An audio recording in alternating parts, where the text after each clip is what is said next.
बिलासपुर से बड़ी खबर, जहां एनटीपीसी सीपत हादसे में एक अपडेट, एक और मजदूर की इलाज के दौरान मौत हो गई है।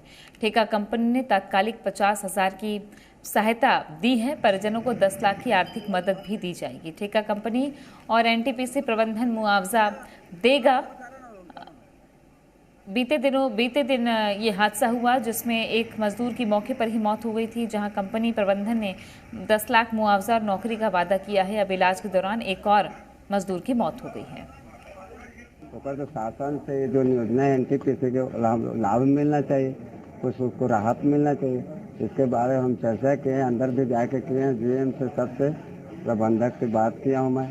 तो फिर इसका मुआवजा 10 लाख रुपए में मुआवजा दिया गया है कि हम स्टाम्प लेकर लिखा पोछा कराए हैं, और उसको नौकरी भी दिया जाएगा और पेंशन भी दिया जाएगा। इसके आधार पर हम कागजात बनाए हैं और तुरंत इस कार्यक्रम के लिए 50,000 का एग्रीमेंट अलग हुआ है और 10 लाख रुपए बनी रहता है स्ट्रक्चर पूरा, मतलब लोड रखने का।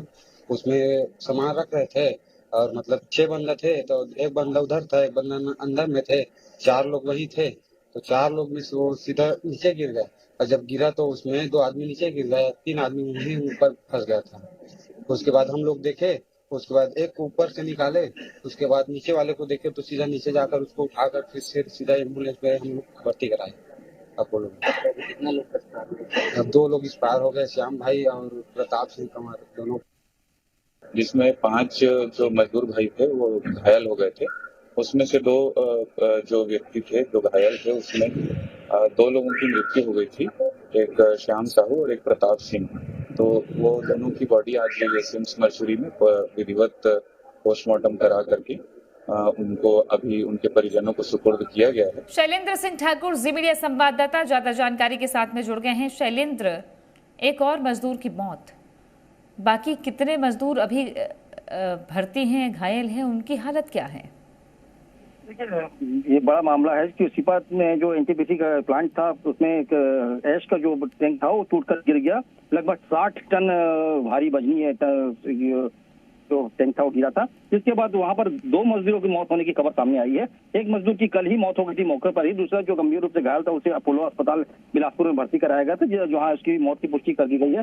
फिलहाल जो घायलों को है 50,000 रुपए त्वरित की जो उसका मुआवजा था वो दिया गया है, और जो मृतक हैं उनके परिवार को भी जो 50,000 त्वरित के लिए मुआवजा दिया गया और 10 लाख रुपए का मुआवजा देने की बात कही गई प्रबंधन की ओर से। लेकिन एक बड़ी लापरवाही सामने आई है। इससे पहले भी एनटीपीसी सीपत में कई इस प्रकार की घटनाएं हुई है, लेकिन जो है संयंत्र के जो प्रबंधक हैं समझने का नाम नहीं ले रहे हैं। लगातार इस घटना होती जा रही है, और इस दुर्घटना के कारण कई लोग और जो है ऐसे जो प्रभावित हुए हैं, उन्होंने भी आवाज उठाई है कि प्रबंधन को चाहिए कि सुरक्षा के मानकों की ख्याल रखें और आने वाले समय में इस प्रकार की दुर्घटना ना हो सके। जी, शुक्रिया आपका शैलेंद्र जानकारी के लिए।